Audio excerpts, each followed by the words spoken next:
Selamat pagi para sahabatku, saudaraku seiman dalam Kristus. Mari kita siapkan hati dan pikiran kita untuk mendengarkan firman Tuhan. Tuhan beserta kita sekarang dan selama-lamanya. Inilah Injil Yesus Kristus menurut Santo Lukas, bab 21 ayat 34 sampai 36. Berjaga-jagalah agar kalian terluput dari malapetaka yang akan terjadi. Pada waktu itu Yesus berkata kepada murid-muridnya, "Jagalah dirimu, jangan sampai hatimu syarat dengan pesta pora dan kemabukan, serta kepentingan-kepentingan duniawi, dan jangan sampai dari Tuhan tiba-tiba datang jatuh ke atas dirimu seperti suatu jerat. Sebab ia akan menimpa semua penduduk bumi ini. Berjaga-jagalah senantiasa sambil berdoa, agar kalian mendapat kekuatan untuk luput dari semua yang akan terjadi itu, dan agar kalian tahan berdiri di hadapan Anak Manusia." Demikianlah Injil Tuhan, terpujilah Kristus. Selamat pagi para sahabatku, sahabat suara hati, rekan muda, para setelah Marian, serta para pendengar dimanapun Anda berada.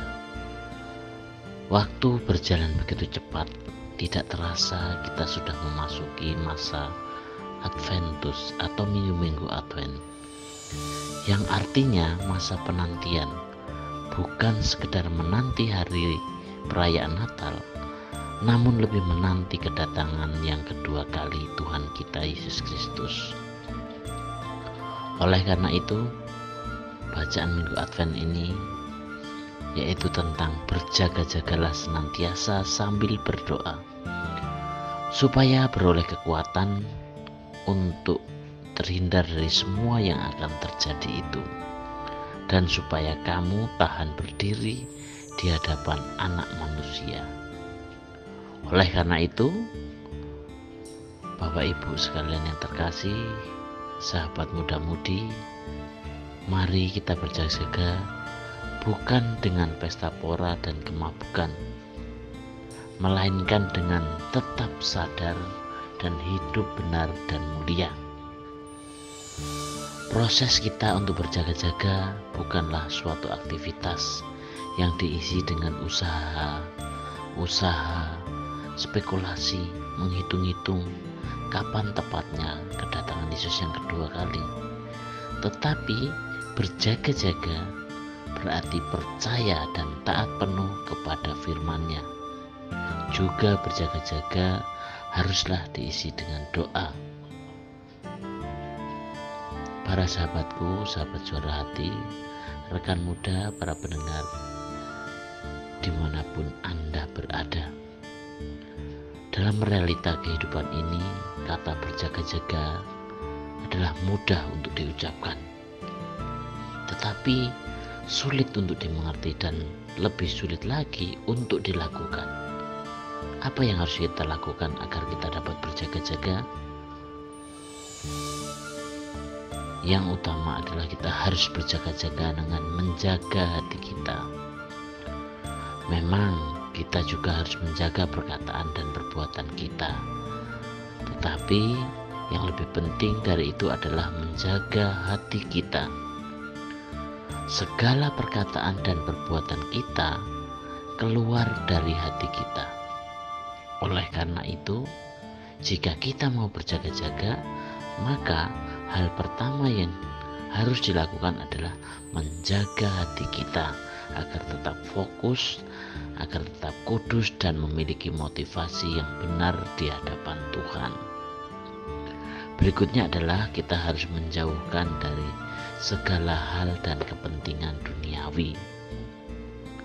Kepentingan duniawi digambarkan sebagai pesta pora. Tentu tidak salah jika kita menghadiri pesta ulang tahun mungkin teman, saudara, atau siapapun.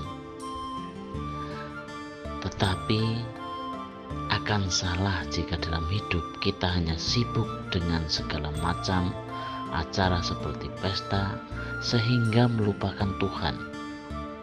Ingat bahwa konteks berjaga-jaga adalah berjaga-jaga terhadap kedatangan Tuhan yang kedua kali. Sehingga jangan sampai kita sibuk dengan hal-hal atau perkara-perkara duniawi yang sementara ini dan justru lupa mempersiapkan tentang hal-hal surgawi yang kekal.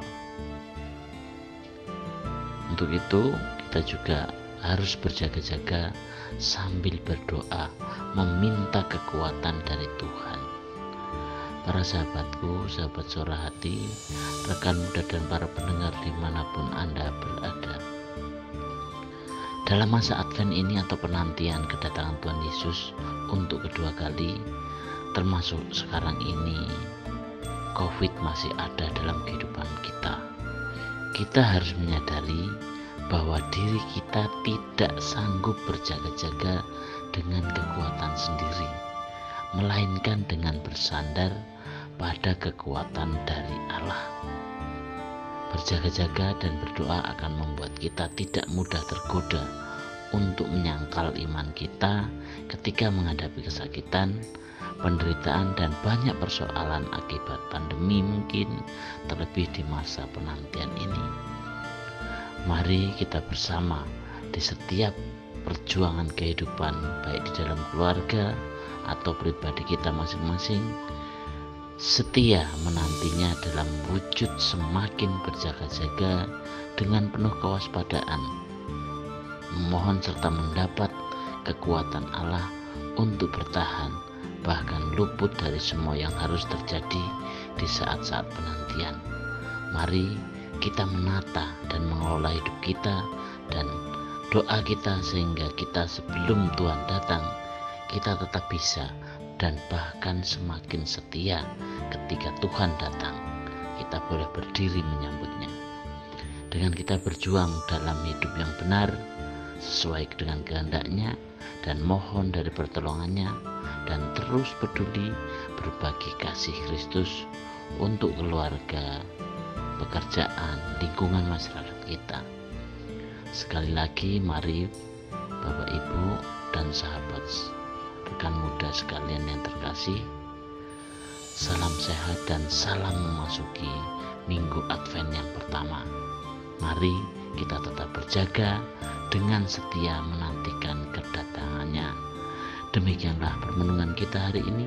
Salam hangat dari Suara Hati. Salam sehat selalu. Tuhan memberkati.